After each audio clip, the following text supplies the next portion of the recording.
He hadn't planned to be anyone's knight. Marcus Williams had planned for years only two things: to keep his daughter fed and to bury his father's stories in rituals, Sunday pancakes, a crooked whistling of old gospel records, and the habit of bringing a small voice recorder to important moments, more to preserve memory than to prove anything. That night at the firm gala, these small, steady commitments would make him the kind of man who stopped. The gala had been gilded in cold light, ballroom chandeliers refracting winter beyond the windows, the city a scatter of distant stars. Colleagues laughed in polished cliques, speeches were careful and blunt, the kind that applaud risk and avoid consequence. Marcus had been a guest because his consultancy had done the logistics for the charity arm. He knew the back corridors and the way the elevators smelled of old money. He'd come and gone with the same modestness he kept at home. A plain jacket, a tie he untied and never retied, a mind that catalogued details like inventory. He found Victoria on a stone bench in the building's shadow, 3 blocks away, under an awning saturated by the night's mist. The party had thinned. Taxis hummed like sleepy insects down the avenue. She sat slumped, hair loose, one shoe barely on. A strand of her scarf clung to the stone. Nothing about her composure matched the head of corporate strategy, who'd, an hour earlier, commanded the stage with data, and a smile rehearsed to the last decimal. Marcus had a coat folded over his arm, an extra he'd been carrying for clients who might need a temple of warmth on a cold night. He stopped because there was no other reason to walk past a woman who looked like she might lose herself in the fog. She blinked at him, eyes rimmed like she'd been fighting tears and something else, the mascara tracked like black rivers on ivory. She tried to stand and ended up laughing at herself in a thin, shocked way. "You okay?" he asked. It was the most ordinary question he could manage. Her voice came out like someone had asked her to account for a life. "I thought I was, until now," she said.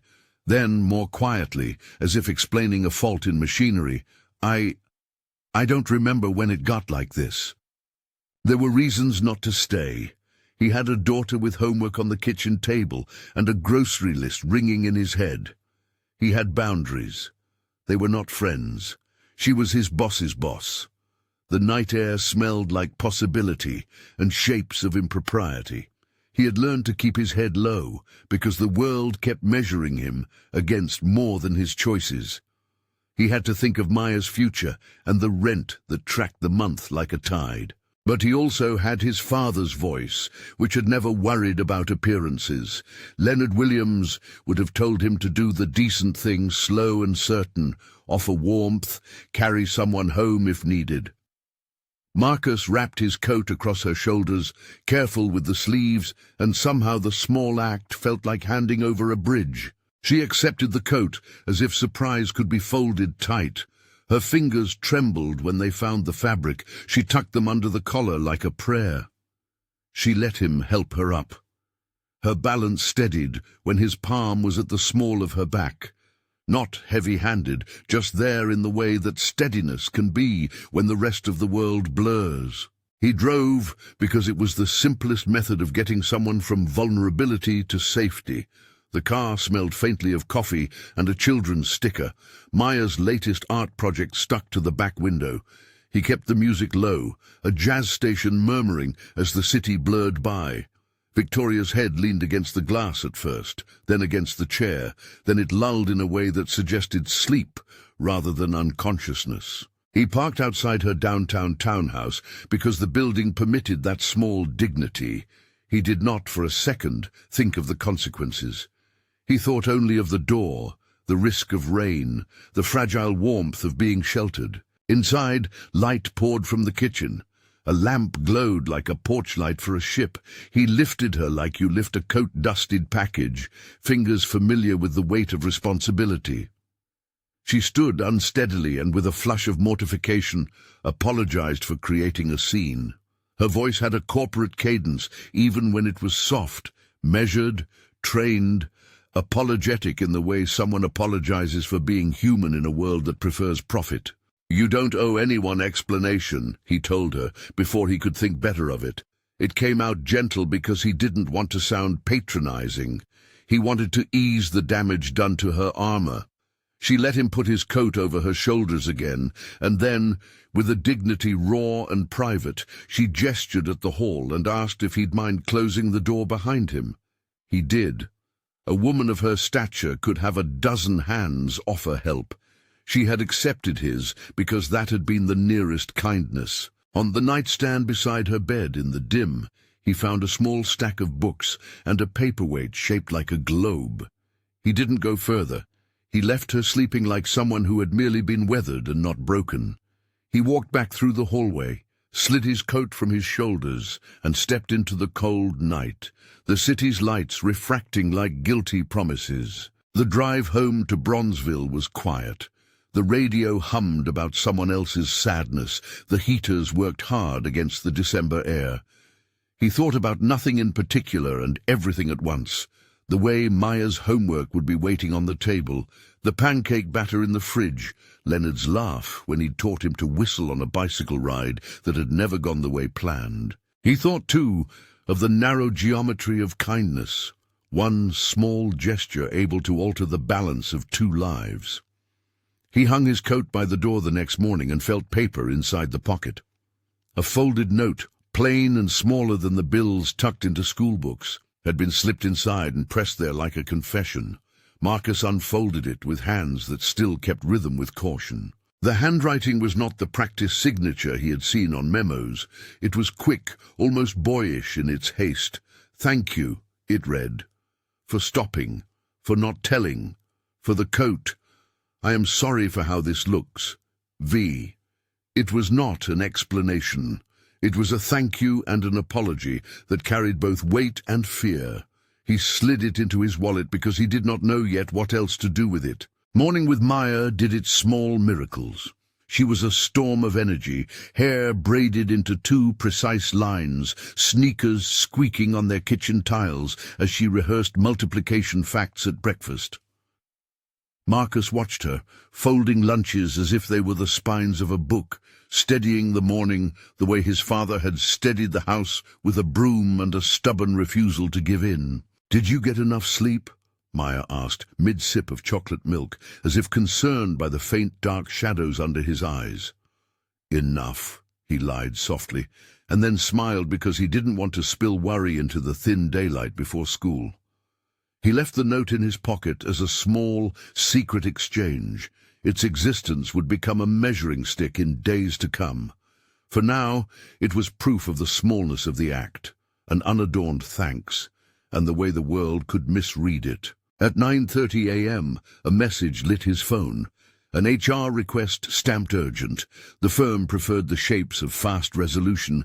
The company's name and emblem sat like a crest above the note. Marcus read the line twice. "Please come to HR at your earliest convenience." He went because not going would be its own kind of answer. The HR office smelled faintly of lemon cleaner and informed calm.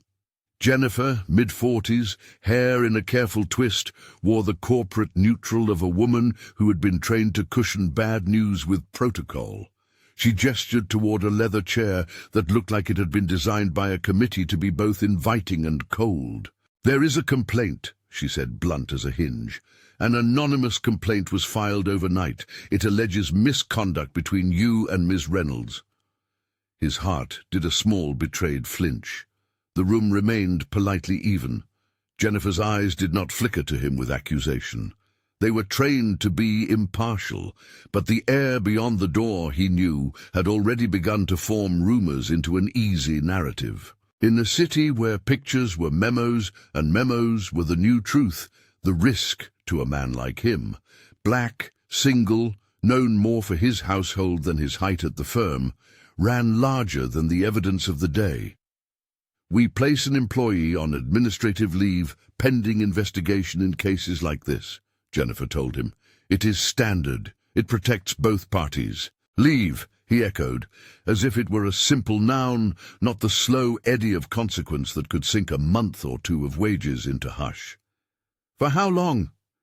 "Until the investigation concludes," she said. "We are prioritizing a prompt review." He left with the paper everything demanded: signatures, instructions, a promise of confidentiality. But outside the sliding glass doors, the city did not understand the soft difference between official process and public judgment. Someone had already started to shape the narrative on social feeds. Colleagues' faces on the elevator felt a little colder, a little curated. The rumor, anonymous and therefore everywhere, wrapped its thin hands around the edges of his life. Home that evening, he found the world had already begun to read him wrong. A chat thread with colleagues he barely knew contained a smirking gif. A neighbor on the stoop mentioned a detail he'd read online, and then offered, with the tenderness of a rumor-monger, that sympathy probably wasn't enough. At school pickup, another parent's glance hung on him a beat too long, as if wondering, and Marcus, who had his daughter's hand in his, felt the economy of trust shrink. He put on the poker face Leonard had taught him, the small, tight lip that said, "I hear you, and I choose myself." Because to unspool in public would be to hand the rumor its meal. He called Amanda.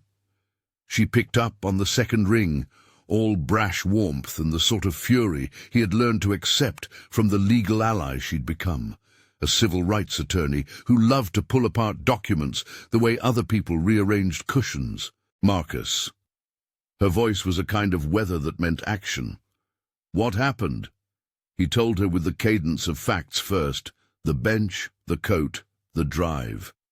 He told it carefully because narrative had teeth and he wanted to keep them blunt. Amanda swore softly on the other end. "Okay, administrative leave is a standard privacy filter," she said, "but it's also a way companies avoid being transparent. You keep everything you have, phone, texts, that note. Don't delete anything. Do you have any recording?" He thought of the recorder he kept in his pocket, a cheap USB drive he used to record meetings when he wanted to save a verbatim account. He carried it because Leonard had been talkative and Marcus had learned that memory phrase when life gets busy. At the Gala, he'd been distracted and, on a random impulse, had recorded a voice memo because he didn't want to forget the oddness of the night for his own notes. The microphone had captured more than he expected. Victoria's voice, clearer than he'd thought it would be, not slurred into nonsense, but brittle, measured, and oddly candid. "Yes," he admitted. "I copied a file onto a USB." "Don't upload it anywhere," Amanda cautioned. "Bring it to me. We'll assess. And Marcus, don't make any moves you can't reverse. Let me review everything." They met at a diner that smelled of syrup and receipts. Amanda docked across from him, took the drive, and clucked over it like a mother assessing a fever. She asked practical questions: what he remembered, whether he'd told anyone else, whether there were witnesses. Her legal mind scoured the edges of the problem, how to protect him from an accusation shaped by 1,000 small lies. "It's ugly," she said finally, fingers steepled. "It's also fixable if we keep the narrative tight, but you need to be careful. The company will want to demonstrate process. People will talk, and in process, the loudest rumor often infects the quiet truth." A week of waiting followed that felt like a low hum in his chest. HR interviews multiplied, co-workers questioned, security footage reviewed. The rumor grew teeth, but not truth. Marcus slept poorly, sometimes waking at 3 and finding himself reaching for the recorder in a habit born of a man who kept careful logs of memory. Maya noticed nothing of the specifics. She was a child, and the child's world remained mercifully small. School, rec center, the unvarnished trust in her father's arms. It was during one sleepless hour that he listened to the file again. He had transferred the voice memo from his phone to the USB only because he was compulsive about preserving small facts. The file began with music, a champagne flute colliding with crystal, laughter like light. Then Victoria's voice, steady but with edges of despair. She spoke not as someone lost to drink, but as someone wrestling with a decision. "I don't know how to sleep with this on me," she said in the recording. "We can't keep washing over it because the vendors make it easier for us. Some of these invoices, they're semi-ghosted. We ignore. They're small enough to be called rounding errors. If I flag it, it becomes political, and politics it's not small." Her words were careful, edged with the tone of a strategist who knew the cost of transparency. Marcus listened, chest aching. The recording continued, the faint clinking of glass, someone else chuckling in the background, and then a name, Tom Chambers, spoken like a hazard. He pressed his palm to the recorder, the USB cool under his fingers, and the old lesson returned, not from Leonard this time, but from his own life. Evidence is not about triumph. It's about truth. He could, as everyone around him suggested, snap the file into the center of the rumor machine and clear his name with the same swipe that might also rip someone's career. He could throw down the drive like a trump card. He did not. The impulse to do so existed, like hunger after a long day, but revenge would not replace stability for Maya. An act of demonstration would not heal the institutional rot. It would only flay a person raw for a moment. He thought of Victoria, asleep on that bench, her dignity folded into a coat he still smelled on his hands. He thought of the way privilege worked in corporate rooms. Some could take a hit, and wealth would smooth it away. For others, a rumor could unspool the week's wages, the lease, the child's schooling. Instead, he copied the file into a secure folder and wrote nothing about it on social media. He told no one except Amanda, who filed it away in a lawyer's chest of policies and protective strategies. That night, he held the USB like a relic, and felt for once not the power of exposing an injustice, but the responsibility of choosing the right time to speak. Victoria called him before the week closed like a tide. He hesitated before answering, because caution had become his default posture. She spoke with a voice that had rehearsed apology, thinner at the edges than the voice he had heard on the recording. The first thing she asked was if he was all right.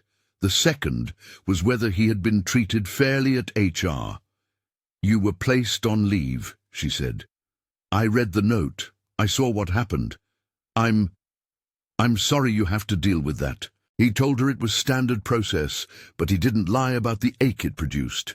She listened with a concentration that was not always present at board meetings. There was humility there, an admission that words executed on a page could not always make amends. "Would you meet me?" she asked finally. "In a public place, coffee, neutral. I want to explain and hear you." He considered for a long breath. He wanted to say no, because work-world attachments come with invisible strings. But she was, after all, a person, complicated and bound up in the same economy of fear that had put them both on these tracks. "Neutral," he repeated, "and public." They met in a park cafe that smelled of robust roast and winter air. It was the kind of place where strangers read newspapers out loud and the barista knew most regulars by name. Victoria wore a coat that was too thin for December and had a scarf wrapped like armor. She sat with her hands folded, like someone who had to remind herself to be still. "Thank you for meeting me," she began, and the phrase felt like an opening line in a confession. Her eyes didn't seek the crowd's sympathy. They held the rawness of someone who had made choice by calculation and now found the calculus wrong. "I'm ashamed," she said plainly. "I'm ashamed for how I didn't handle what I'd seen. For years I've been counting comfort over consequences because it kept my calendar clear, my job secure. I failed, and once I failed, I started to fear the fallout, the board, the press, the way money and reputation collide. I thought if it was small enough, I could protect myself and my career by keeping it quiet." He watched the way she bristled at her own admission. There was no seeking absolution. She seemed to expect none. Marcus felt strange emotions. Anger, yes, but not at her entirely. The structure that taught her how to protect herself at the expense of others had long arms.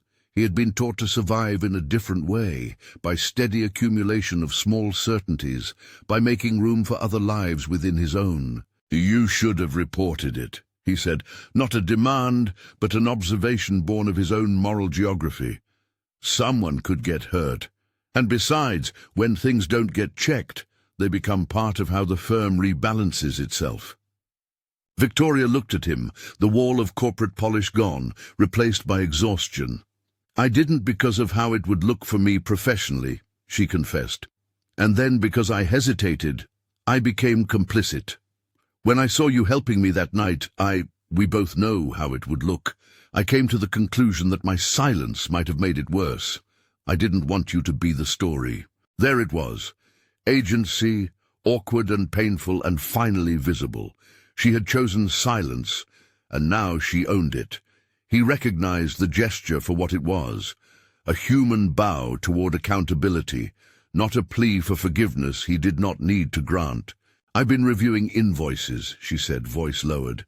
"There are patterns, little payments to shell names, vendors that don't actually exist, metadata that doesn't line up. I've seen Tom's voice in emails, his approvals in the trail. I didn't go to the board because I feared being the whistleblower. I feared they would make me the problem. But now I have to. I'm turning it over." Marcus felt the air shift between them. He listened like a man who had watched a storm form over the horizon and now saw the first lightning. She was the head of strategy. For her to say these words, not in a memo but aloud, changed the axis of the problem. She was not asking him to be her savior. She was telling him she intended to act. "Do you trust me to help?" she asked. And the question did not come from a place of entitlement. It was vulnerable. It asked for partnership. The power imbalance he had felt since the bench that night sat between them like a visible cord. She could not, in that moment, undo the hierarchical world they inhabited. He also had work to protect and a daughter to keep safe from the ripple effects. His own instincts recoiled from any entanglement that might harm Maya's future. "Not as a rescue," he said finally, choosing his words like small stones set across a stream. "You need to make this right. If you want me to help, it has to be that. Me as an equal partner or no partnership at all. Nothing that looks like buying silence. Nothing that looks like a payoff to keep people quiet. Full transparency when you're ready." She nodded, as if he'd named the hard boundary she needed to cross. "I understand," she said. "I don't want to hide behind you. I want to stand and take responsibility. I want to go to the board with proof. But I also need to make sure my voice isn't the only one. I need allies." "Then let's get the facts straight," he said. "No theatrics." They agreed to meet again, but not at work, not under the firm's roof. They set a time to reconvene with Amanda because Marcus trusted her legal steadiness. She would know how to handle evidence and how to move without leaving him exposed. In leaving work's jurisdiction, they neutralized the immediate field of power that had allowed rumors to flourish unchecked. He reached out to Amanda that evening. She listened to the recording with the kind of silence that made people speak more honestly. "If what Victoria says lines up with the invoices," Amanda said, "we have a path. It won't be quick. Boards don't like being shown their own blind spots, but documents, metadata traces, vendor audits, those are things that can be traced and presented. We'll have to plan carefully for leaks. And Marcus, we have to think about your administrative leave and how to prevent the firm from using it as justification for dismissal." "You think they would try?" Marcus asked, remembering how easier it had been for others to drop a man from a place because he could be judged cheaper than the company could be embarrassed. "Corporations protect themselves," Amanda said plainly. "Sometimes at the expense of truth, but this isn't about a man or a memo. It's about patterns. If we find a trail from Tom to shell vendors, we build a context. We don't need theatrics. We need patient, stubbornly correct work." Marcus slept that night with the recorder on the bedside table, a small, humming muscle of potential truth. It felt heavy, not with threat, but with possibility. The possibility that the quietest actions in a necessary sequence could not only save reputations, but shift institutions. The weight of it sat alongside the weight of breakfast pancakes and Maya's ungraded math homework. In the days that followed, they moved with the slowness of people who had learned that haste made for brittle fixes. Marcus met Victoria in neutral spaces. A public library meeting room with frosted windows. A slow cafe, once in the rec center where Maya practiced basketball and the smell of sweat and old varnish meant most of the world couldn't watch them. They compared notes without bluster. Victoria showed invoices she'd printed at home in stacks, lines of numbers as dense as a city block. Marcus brought what he had. The voice memo, a log of the time he had left her at the townhouse, nothing more dramatic than that. Amanda sat with them twice, cross-examining paper trails, suggesting ways to undercut leaks, recommending forensic accountants who would follow the money without sensational headlines. At every step there was tension. Victoria's career at stake, Marcus's stability at risk, but also small acts of repair. Victoria started to go to the rec center twice a week, not because it made a good photo op, but because the place had an honest way of reminding her of the people who mattered beyond balance sheets. She taught a mock interview one afternoon to teenagers, and did it badly at first, until a teenager laughed and then asked a question that sent her into an answer she hadn't rehearsed. Vulnerability about failure. Marcus watched her, chest soft, pride braided with a cautious distrust learned by necessity. The firm's HR machinery churned and released neutral updates. We are investigating. We take allegations seriously. Marcus received formal notice of the investigation's progress at stately intervals, another flip of a bureaucratic card, and yet the world outside kept forming assumptions. Someone had started an anonymous thread on a gossip site, a place that allowed venom to clot without consequence. The line between rumor and legal process existed, but it was porous. One night after a particularly long day of poring over vendor lists, Marcus returned to the rec center with Maya trailing. The kids had built towers from cones and huddled like conspirators. Victoria sat at the folding table with a stack of forms and a thermos, hair smoothed back, eyes rimmed with tiredness. For the first time since the bench, they did not speak of strategy. Maya barreled into Victoria with an open-armed hug she offered to the world, and Victoria, surprised, accepted it like adult acceptance of a child's mercy. Marcus watched, something like relief folding across his ribs. The picture was ordinary. Daughter, boss, a community room that smelled of varnish and old sports gear. It felt in its ordinariness like a small victory. They were not allies yet. Nobody had resigned, no board had subpoenaed an executive, but the smallest gestures, the coffee meetings, the shared review of invoices, Victoria's visible discomfort at her earlier silence, began to knit a fragile alliance. They set a plan, gather concrete evidence, involve a forensic auditor, prepare to bring findings to the board and to the appropriate legal channels. Amanda's presence was advisory and protective. She would file protective letters, prepare for potential leaks, and coach how to survive the morass of public opinion. For Marcus, the alliance was more than strategic. It opened a different map of his life, the man who had been cautious because the world demanded. It could also be someone who measured his integrity, not just in staying alive, but in refusing to let rot continue. He found himself telling stories at night to Maya about Leonard, the ways his father had handled small injustices, the gentle rules of dignity he had passed on. Speak truth, even when it is inconvenient. Hold people accountable, but do so without making them into monsters. Maya's eyes would go wide and then return to homework, the stories lodging like seeds. The city, meanwhile, kept its indifferent pulse. A column ran in a local business newsletter raising questions about the speed of the firm's reaction to the complaint. Someone on a message board speculated wildly about impropriety, and a co-worker texted Marcus, "Saw something weird online. Hope you're okay." He was not okay. He was wary, but he kept a steady temper because impatience could be mistaken for guilt. They arranged to collect data, invoice numbers, vendor contracts, email trails. Victoria, still in an official position, though unsteady in resolve, handed over spreadsheets she'd pulled quietly at night. Marcus brought technical help, an acquaintance who knew how to read metadata without calling attention. Amanda instructed them how to preserve chain of custody, copies, timestamps, verified logs. It was a slow, procedural choreography, every step deliberate to preserve legality and to prevent the rumor mill from turning their evidence into spectacle. One late afternoon, Marcus sat alone in a study booth at the library, the USB drive on the table like a small black heart.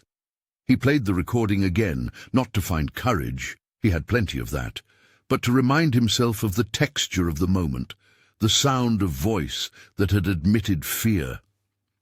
In the recording, Victoria's voice said one more thing that made him file the day differently.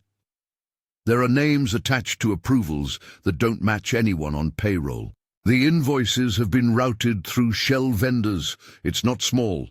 He sat back and let the sentence land. It was the welding point, small totals that became a drainage system.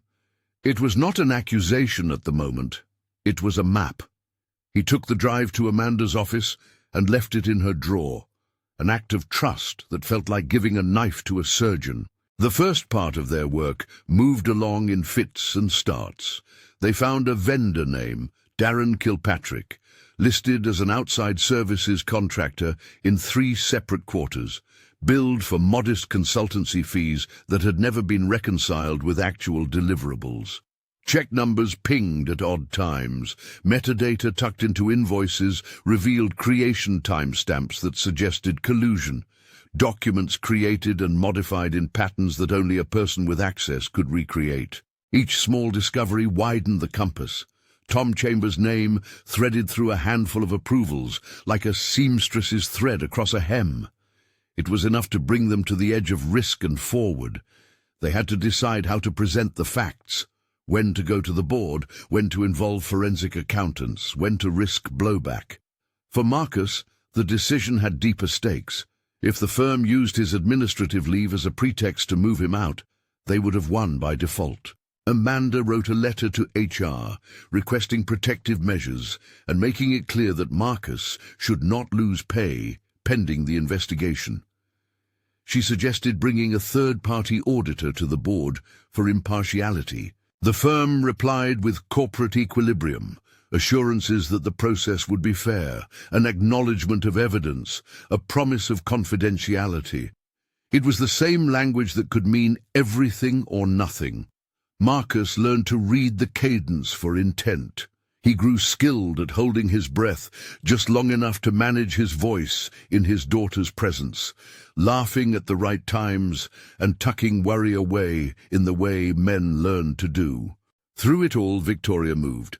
She wrote a memo she did not yet send, a draft of the disclosure she would one day read to the board.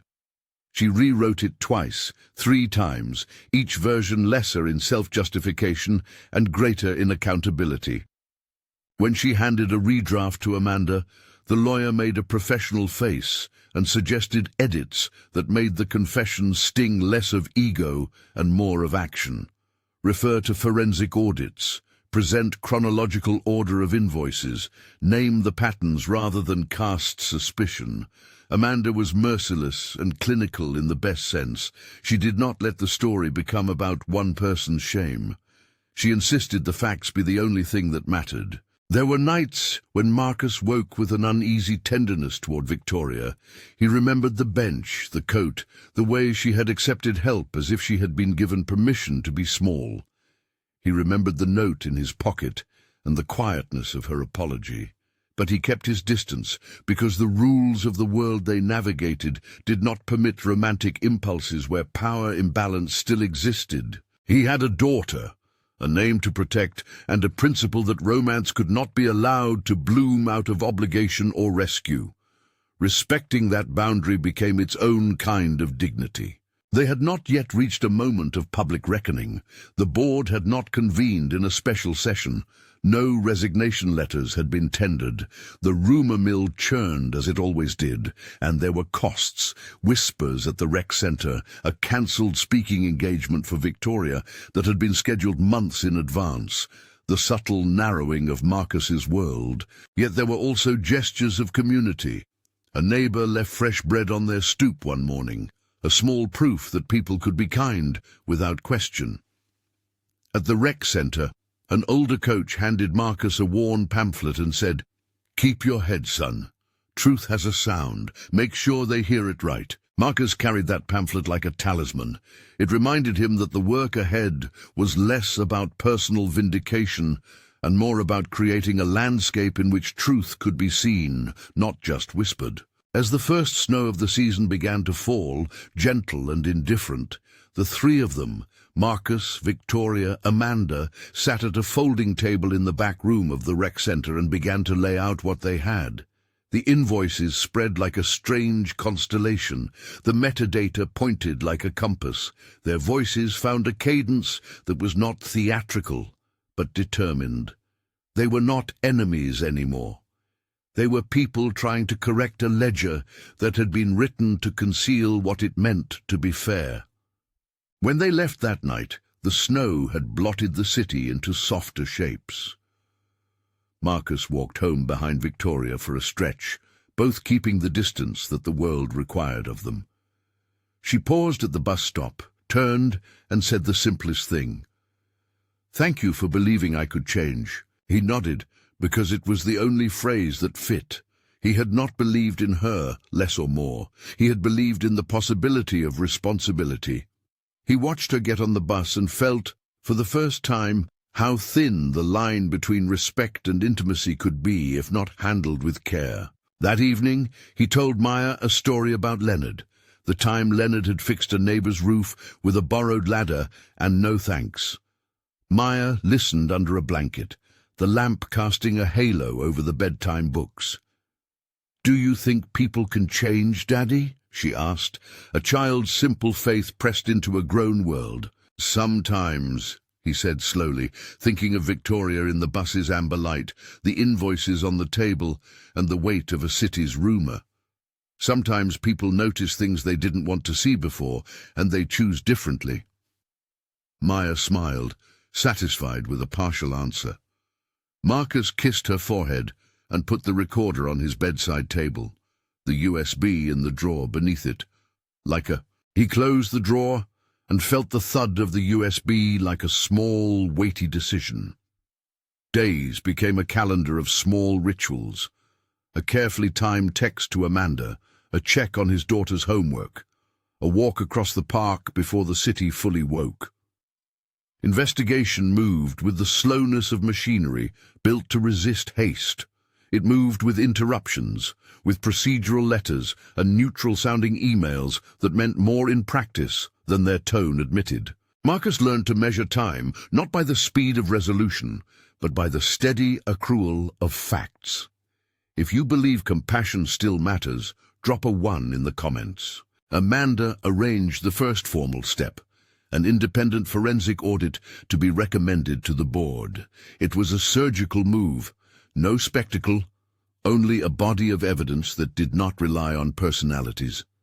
The auditors were outsiders from a firm with a reputation for treating corporate obfuscation like a crossword puzzle, always solvable with patience and method. Marcus watched the email thread that set it up as if he was scanning machinery parts.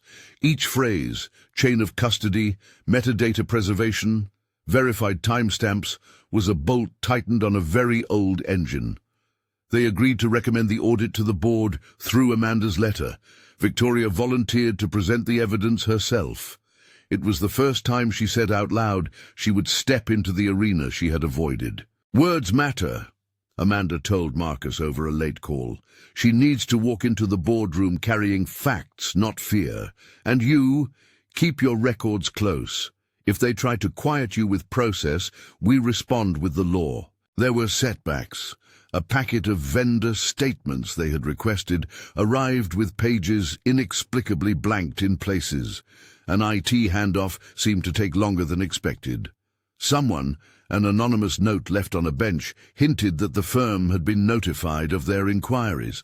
Marcus learned that being cautious was not only about prudence, but about expecting the structures built to preserve themselves, to resist being opened. Victoria readied herself with the precision of someone who had led strategy teams for years.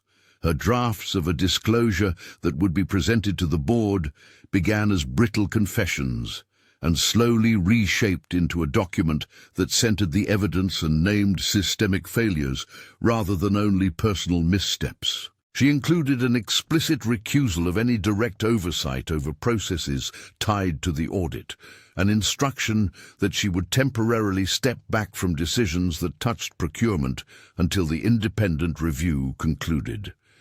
It was a move meant to neutralize the power she had once held without theatrics. When they arrived at the board meeting, the room smelled of polished wood and old gloss.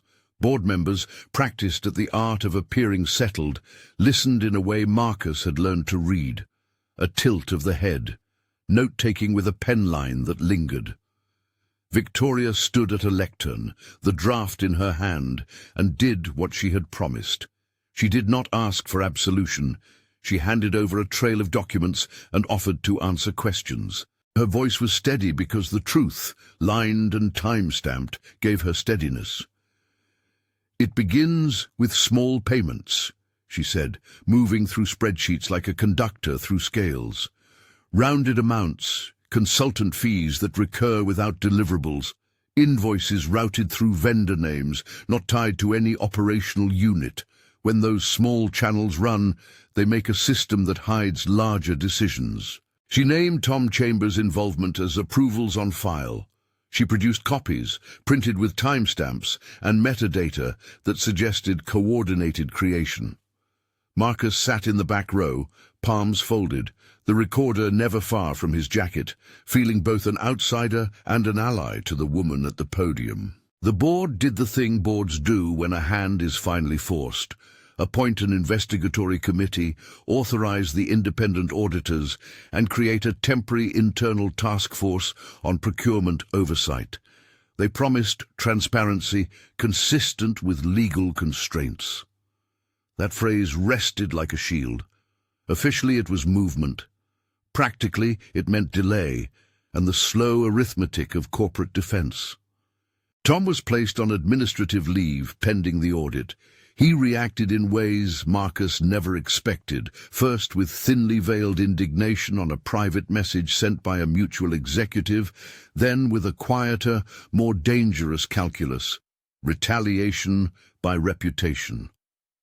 A week after the board's announcement, an anonymous email thread began to circulate among mid-level staff. It hinted that the whole affair was a setup, Marcus and Victoria colluding to discredit a senior executive, a narrative that rearranged the actors into villains and victims at will. It was the kind of rumor that changed the way people who had once nodded politely at him looked across the room. He saw the caution in a co-worker's handshake, and he heard the obligatory small laugh at a lunch table that had nothing to do with work.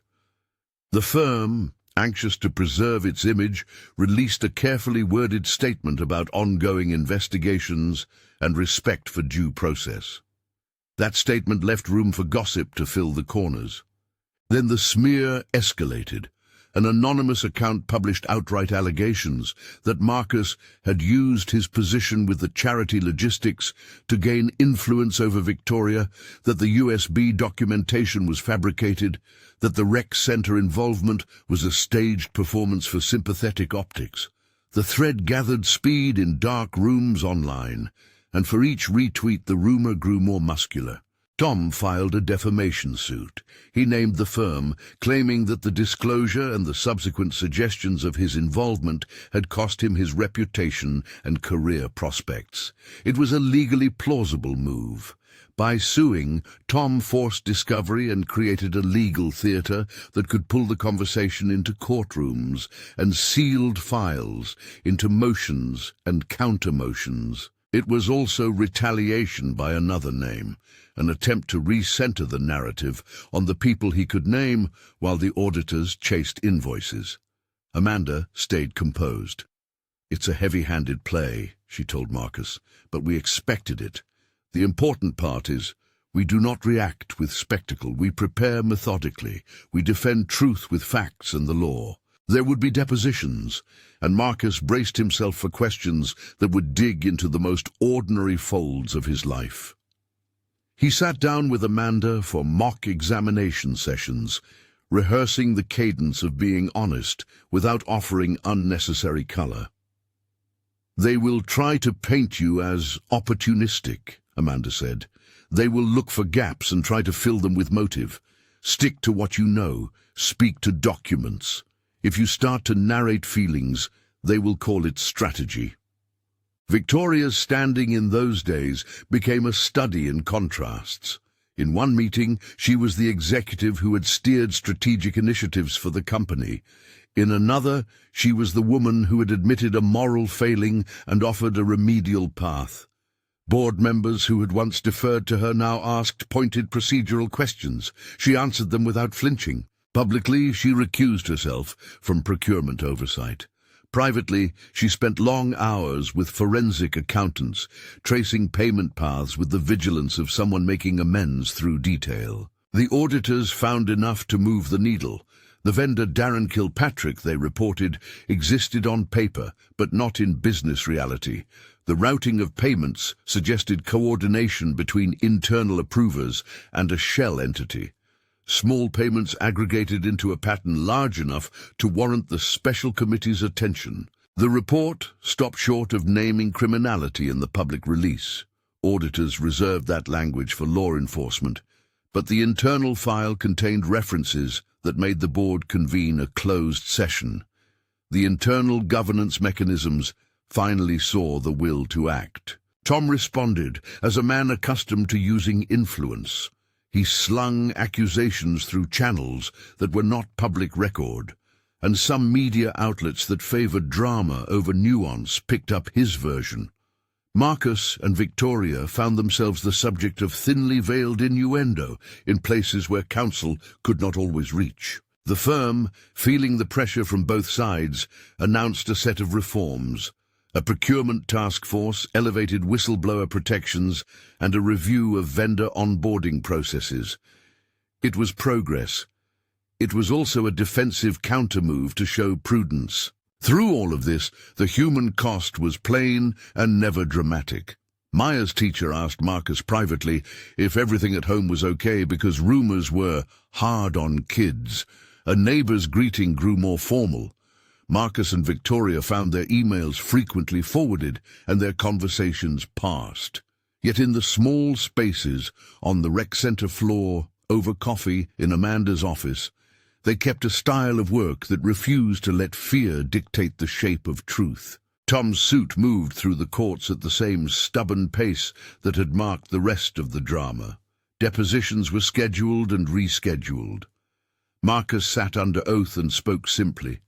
He described a bench, a coat, a drive home, a note left like an apology, and the fact of his recording. He explained why he had chosen to preserve the file and why he had not released it to social feeds. It was, in the court's hum, the testimony of a man who cared about the shape of facts rather than the shape of vengeance. Victoria's deposition was different in tone, but similar in substance. She testified about her discovery and repeated her accounting of hesitation, how fear of losing credibility had tethered her to silence.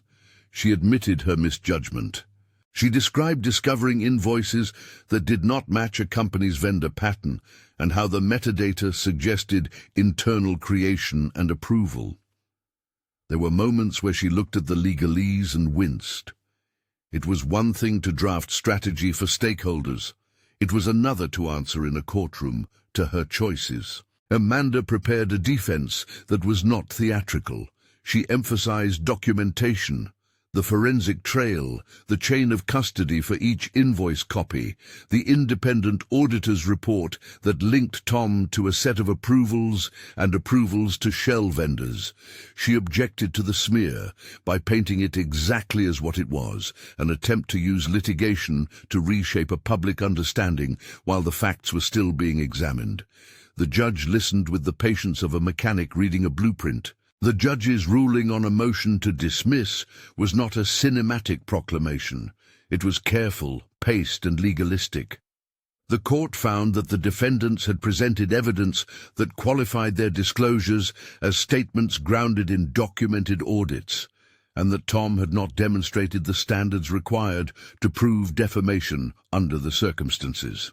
The suit, which had sought to make the conversation center on narrative rather than documentation, began to wobble as evidence accumulated on the other side. The board, whose patience had been tested, acted.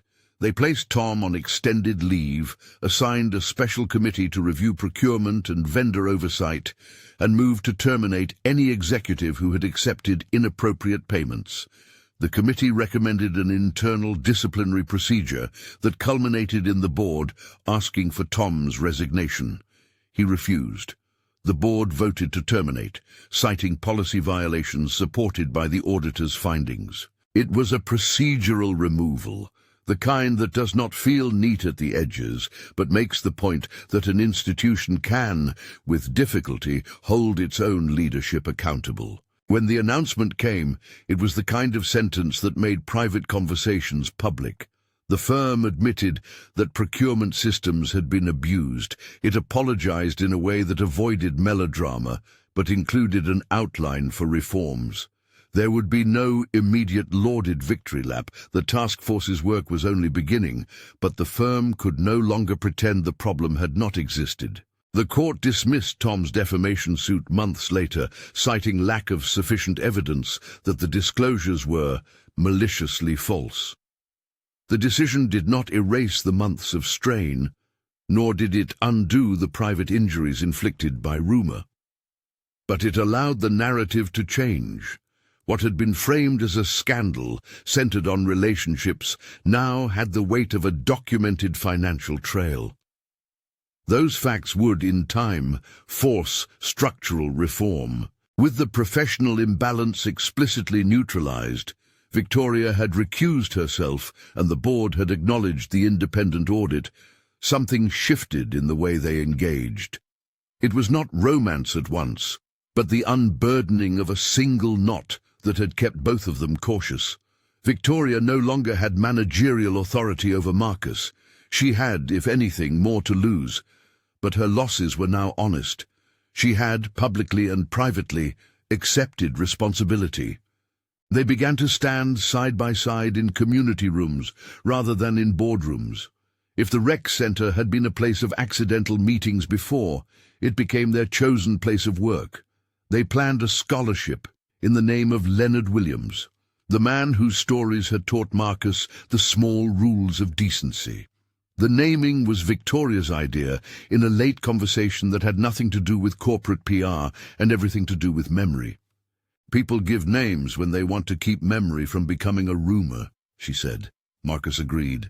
Leonard's name carried local history, a neighbor, a man who'd fixed a roof with whatever hands and humor he had, who'd refused to let people be reduced to a soundbite. They organized fundraisers at the rec center, modest events built around potluck dinners and local musicians. Marcus told Leonard stories, ones that made Maya giggle and the older coaches nod. Victoria spoke about accountability and about stepping away from power that had been misused. Her public speeches, now stripped of corporate polish, had a different air. They were honest, occasionally clumsy, and therefore human. People responded with cautious warmth. The Leonard Williams Scholarship took shape slowly. It offered small fellowships for Bronzeville youth interested in civic engagement and business ethics, practical training with mentors, summer stipends to attend internships, and a modest fund for college application costs. Marcus and Victoria worked on the application criteria at the kitchen table, Maya at his side, scribbling designs for the scholarship logo. Amanda ensured there were legal structures that protected the scholarship's independence from corporate influence. Victoria's resignation from her corporate post became the hinge on which their future rested.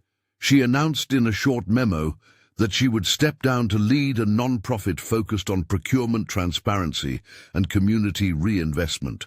Work that would, she said, be shaped in conversation with affected communities rather than boardrooms. The board accepted her resignation.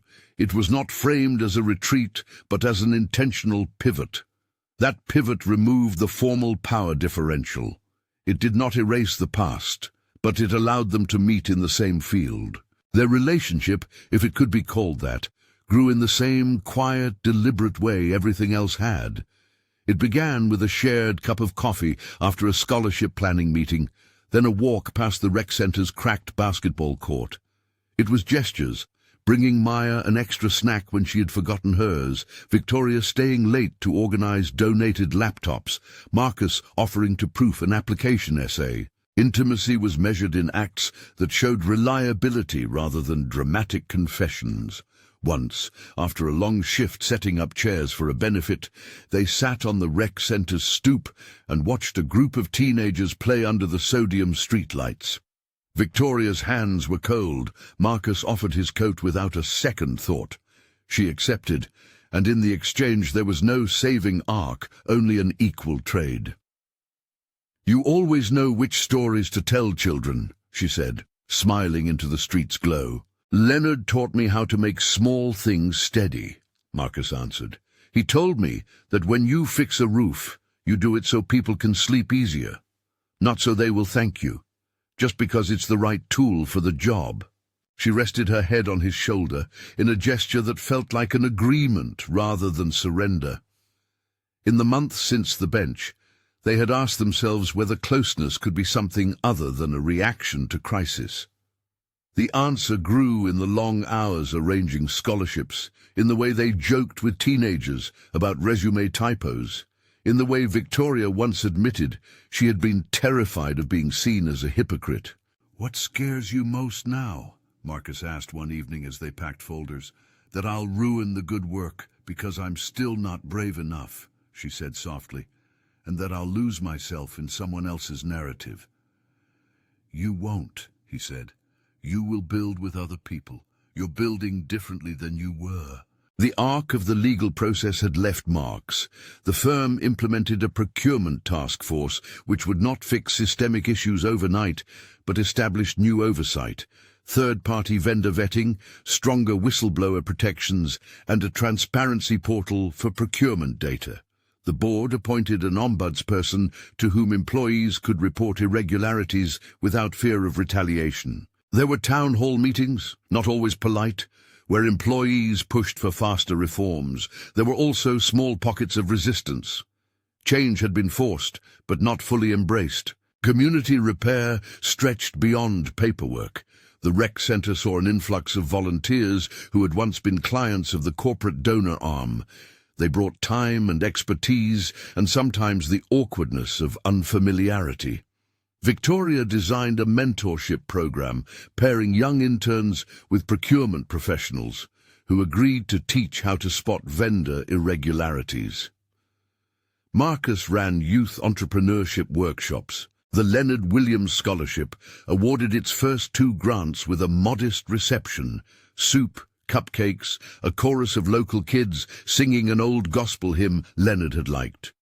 Maya handed out programs with a serious focus that made Marcus laugh. Romance, slowly and deliberately, took shape as mutual choice. They had conversations at the start of this new season about boundaries, public visibility, appearances that might be misconstrued, and how to ensure any affection emerged on equal terms. Victoria agreed to avoid public photos that could suggest impropriety in an organization that had been fragile under scrutiny. Marcus insisted on full transparency about any gifts or favors they received in community fundraising. They drafted a kind of personal agreement, less legal than practical, to tell each other when a partnership could be perceived as leverage and to recuse themselves from any decisions where a conflict might arise. Those conversations mattered because they changed the tenor of their closeness from romance born in crisis to partnership built on negotiated consent. Their first kiss, a brief, careful press under the center's porchlight after a fundraising event, was not a culmination but a punctuation mark. It came after a day of work, not to erase the past, but to mark that they had reached a place where both could give consent free of professional pressure. When the scholarship ceremony came, Marcus watched Victoria at the podium, her voice steady as she introduced the first recipients. Maya sat in the front row, legs crossed, beaming as if she understood the moral algebra of the moment better than the adults. Marcus stood at the back, feeling the quiet pride of a man who had once been judged, and now stood in a space where a name, Leonard Williams, would mean futures for other children. After the ceremony, in the hum of congratulations and the folding of chairs, Victoria took Marcus's hand. There was no drama in the action, no news flash, no headline. Just the pressure of fingers, the kind that said, "We built this together, and we will keep building." They opened the Leonard Williams Foundation shortly thereafter. It was small at first, grant-making modest, volunteers few, but it had a board composed of community leaders, educators, and a neutral ethics chair to avoid recriminations of favoritism. Victoria dedicated the foundation to procurement transparency and community reinvestment, a mission that made sense of her painful learning curve. The foundation offered training in financial literacy, workshops on how non-profits could vet corporate partners, and a small legal fund to assist whistleblowers with counsel. Marcus remained careful with publicity. He still preferred the privacy of the rec center to the glare of ribbon cuttings. But he recognized something else had changed. The narrative around him had shifted from suspicion to stewardship because their actions, deliberate and documented, had consistently favored repair over retribution. The community recognized earnestness when they saw it. Not everything settled into a tidy end. Reforms at the firm moved slowly. Some senior staff resented the spotlight, others welcomed it. Lawsuits that had been filed, Tom's among them, spent months winding through court dockets. Yet the firm could no longer hide behind the language of plausible deniability. New policies, while not perfect, made it harder for small payments to vanish into shadow vendors. The task force reported quarterly, and Amanda pushed for published summaries so the public could follow progress. That transparency made the company vulnerable in constructive ways. There were also private reckonings. Victoria met with several colleagues who had benefited, wittingly or not, from old procurement practices. She listened to their stories with an openness that sometimes made her wince. She met with families affected by corporate decisions and learned again that strategy had human consequences. Those encounters reshaped her understanding of what leadership required, humility as the day's work rather than the night's costume. Marcus repaired in his own way. He taught a small class at the rec center on community accountability and told the story of Leonard, not as a myth, but as a practice. How to notice when something isn't right, and how to act in ways that protect the vulnerable. Maya sat in the back one afternoon and raised her hand when the class asked about courage. She told the group, with a child's bluntness, that courage was sometimes making pancakes and listening to your father explain how a roof needed fixing. The room laughed and then listened. Their partnership, as it continued, never pretended the world had been cleansed. They had both been altered by the events. Victoria, by the cost of silence and the work of reparation. Marcus, by the knowledge that an act of compassion could set off a chain reaction he had not anticipated. Together, they learned to let their affection be a product of shared purpose rather than a payoff for crisis. There was one small scene that encapsulated how much had changed. On a late spring evening, the foundation hosted a community planning session. People came with ideas for internships, for mentoring, for local procurement oversight that would give neighborhood nonprofits a chance to bid for small contracts. They argued and negotiated and laughed. They disagreed and found ways to compromise. After the meeting, as people drifted into dusk, Victoria and Marcus walked 2 blocks to the corner store for late-night soda. Maya trailed them, then sprinted ahead because teenagers can be impatient even with good causes. At the corner, Marcus bought a small chocolate bar for Maya. Victoria stood a little off, hands in her coat pockets, watching the glow of the street lamp catch the patterns in the evening. She turned to him and said quietly, "Do you ever think about how different things might have been if Leonard had been the one at the podium?" Marcus glanced at her and smiled. He would have told everyone to fix the roof and then dance on the shingles. He liked to celebrate when the work was done. They stood in a silence that did not need ornamental words. In the pause, Marcus reached for her hand in a public, unembellished way. She did not close the distance with a dramatic gesture. She intertwined her fingers with his as if their hands were another tool to steady the next task. It was neither proclamation nor retreat, only gesture and consent. The city moved on beyond them. Board policies updated, a procurement portal published monthly summaries, the foundation's first grants circulated into the neighborhoods.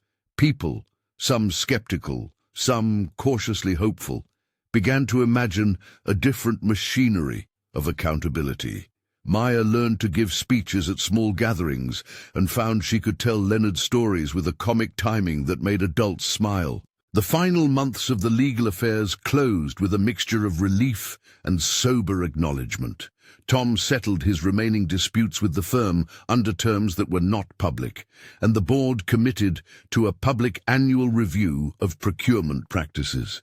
The Leonard Williams Scholarship had awarded 3 cohorts by then, each report a small ledger of futures. On the day the foundation office opened, an unassuming second-floor room above a bakery, Marcus stood in the doorway and took it in. The walls were painted warm, the donations table already strewn with folders, and a small plaque with Leonard's name hung above a bookshelf where Maya had placed a drawing. Victoria moved around the room, placing a pot of coffee on a table and straightening a stack of applications. She turned and met his eyes, and there was in that look the easy humor of 2 people who had been tested and chosen to keep working together. They had been careful about how their relationship unfolded.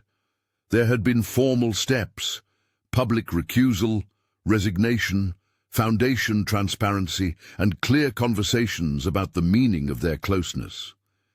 Each step mattered because it forbade the old pattern of imbalanced power. The romance that emerged was not a rescue arc. It was the product of repeated, mutual choices. The night they hosted a small, open house for the foundation's first donors, the room hummed with tentative optimism.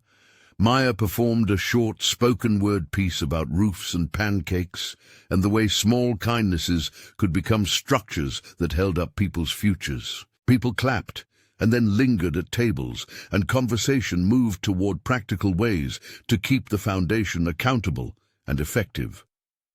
At the edge of the crowd, in the low light, Marcus and Victoria shared a conversation that had nothing to do with press releases. They talked about mundane things: who would buy paper towels, which mentor had shown up late, the logistics of the next internship. And then, because human beings who have been bruised often choose tenderness in small increments, Victoria took his hand and said, "Thank you." "For what?" Marcus asked. "For staying," she replied, "for not making it about spectacle, for believing in the small repairs." He shrugged, the kind of modesty Leonard taught him. "I did what felt right," Marcus said. You started the work. I helped. We did it together." She squeezed his fingers. Around them, people traded business cards and offered practical support. The evening felt less like an ending than as if they had opened a door and invited others in. The future was not tidy, but it was honest. They walked home under a city that had the late spring softness of new leaves and old brick. Maya chattered on about a new internship prospect and the idea of building a community marketplace. They talked about the work ahead, monitoring the firm's reforms, maintaining the foundation's independence, making sure scholarship funds reached the students who needed them most. Romance in their life took shape as plans and neighborly tasks, rather than as a headline. When they reached the stoop of Marcus's building, Victoria paused. The streetlight pooled around them, and for a moment the world seemed to hold its breath. She looked at him, not with theatrical intensity, but with the quiet steadiness of someone who had learned to be seen honestly. "What do you want from this?" she asked. He thought of Maya making pancakes, of Leonard's whistle, of the recorder in his drawer, and the way truth had the sound of many small acts put together. "I want us to keep building things that matter," he said. "I want to be present with you. Not to fix you or be fixed, but to make a life that helps other people keep theirs." She nodded. "I want that too," she said. They stood close enough that their shoulders touched. There was a pause, and then a small, careful kiss, an affirmation rather than a finale. It was tender, permitted by the fact that neither was stepping from a place of authority. When they broke apart, they smiled with the private knowledge that they had chosen the slow path. Marcus opened the door to their building and watched as Victoria stepped back, then waved and turned to walk down the block. He felt the usual weight of the day lift a little. Maya flung herself into his arms in the kitchen and demanded pancakes for midnight, and Marcus laughed and began to measure flour. The work ahead was long. The firm's reforms required oversight, the foundation needed staff and steady funding, and the community demanded attention. There would be more meetings, more town halls, more nights when the facts felt as if they might not be enough. But there were also small certainties: a scholarship named for a man who taught a child how to whistle, a rec center with a new laptop lab, a board that had been forced to change. And there was the steady presence of someone who reached across a bench at 2 a.m, and later became a partner in purposeful work. When Marcus tucked Maya into bed that night, she asked him if he thought people could change forever. "Sometimes," he said, and he meant something careful and honest, that people could change their habits and their systems if they chose to do the slow work. "Sometimes change sticks when you build it together." He turned out the light and left the recorder on the bedside table, its small black heart quiet for the night. Outside, the city kept its slow, indifferent pulse. Inside, in a small apartment above a street with a bakery that opened at dawn, a foundation had its first donors and a scholarship had its first recipients, and 2 people who had met in a simple act of kindness were deciding day by day to stay for the work. If this story moved you, like and subscribe for more stories of courage and community.